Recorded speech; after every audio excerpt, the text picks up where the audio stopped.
a purpose and for a reason.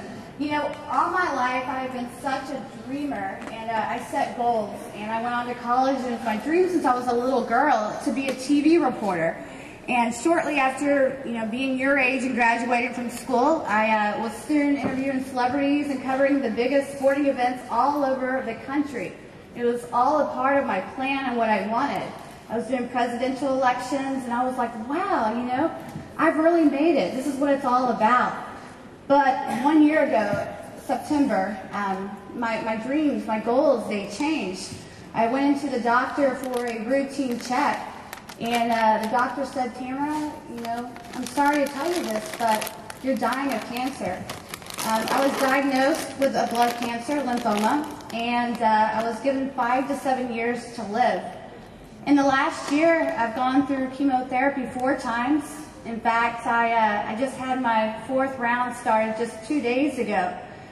And you know, when I first heard about cancer and was given a death sentence, you know, I could have just fell to my knees. But instead, I followed the words of the great philosopher, Forrest Gump, and I started running, one step at a time. And just like each of you that train, I too got up and approached my cancer like that. You know, people always say, you don't look sick, and that's the crazy thing about having a blood cancer. It truly, truly is a silent killer. The cancer I have is 90% of my body, and I will still get out there tomorrow, and I might be speed walking, but I'm going to cross that finish line. Woo!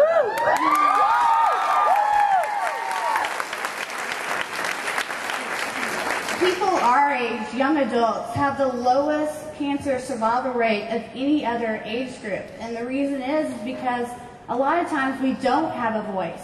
And so I just want you to remember, as you train and as you go back to your college campuses, just remember, take that purpose and take that passion and take that fire back, because you can make a difference.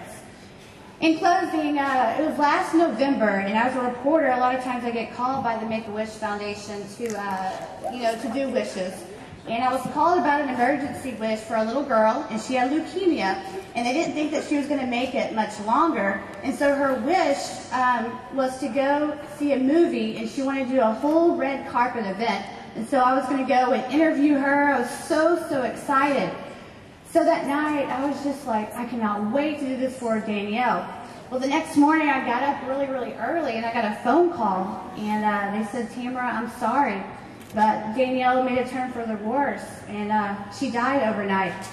And so I was just devastated, and I was just crying, and I went to her father. We had become friends during the process, and I was like, how can this happen? And he looked at me, and he said, Tamara, Danielle may have not got her wish, but she got her dream, and that was to die peacefully. I may not live 5 more years, I may not live 5 more months, but one thing that I'm at peace with is knowing that I gave every single bit and ounce to this life, and to my training, and to my purpose. And my ultimate finish line may be in heaven, but I'm at peace knowing that I did the best I could here on earth. And I just ask y'all, if you take anything from me, is to truly appreciate and count every single step that you make. Speaking of somebody that was a big dreamer and that ran with purpose and still does, she's a San Francisco native, Shannon Roberry, a 2-time USA champ. She got bronze at the 2009 World Championship and 2008 Olympic Games. She placed 7th in the 1500 meters, the best ever finish by an American. Please welcome Shannon Roberry.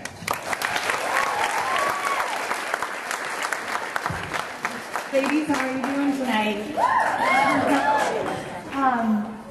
First of all, thank you, Tamara, for your amazing story and for sharing with all of us that. I am so inspired by all of you tonight, and I feel so fortunate to be able to come here and to speak with all of you, that you're letting me share your pre-race night, your pre-race ritual with you. I know how important that is. As Nick mentioned earlier, I've never done a half marathon. I've never done a marathon. I've maybe gotten close to that, the distance of a half marathon in training, but that's about as close as I've gotten. So to see all of you out here and to know that you've taken this training under your belt, that you've prepared yourself for tomorrow morning to go out there. I'm so excited that you're going to be racing in San Francisco, my hometown, one of the most beautiful places on earth. I hope that when each of you stand on that starting line tomorrow, that you look around at each other, that you look around at all of the excitement around you. To get to do a women's marathon, I think it's just the coolest thing. I was telling my friend how it's like Sex and the City meets a marathon, and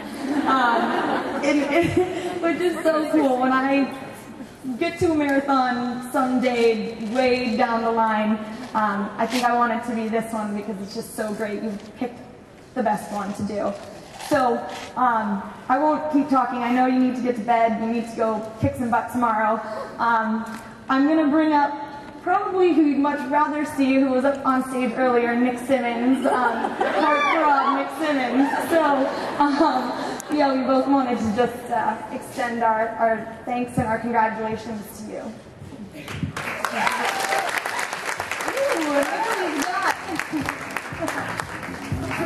Yeah, all right. Let's give it up for these two lovely ladies.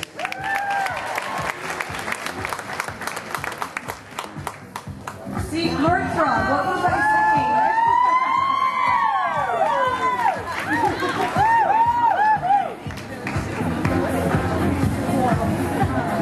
Well, yeah, as I mentioned, just once again, congratulations to all of you for this huge accomplishment, and don't forget to smile tomorrow on that starting line.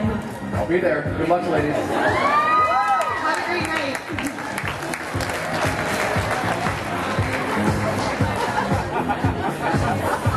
Wow, right?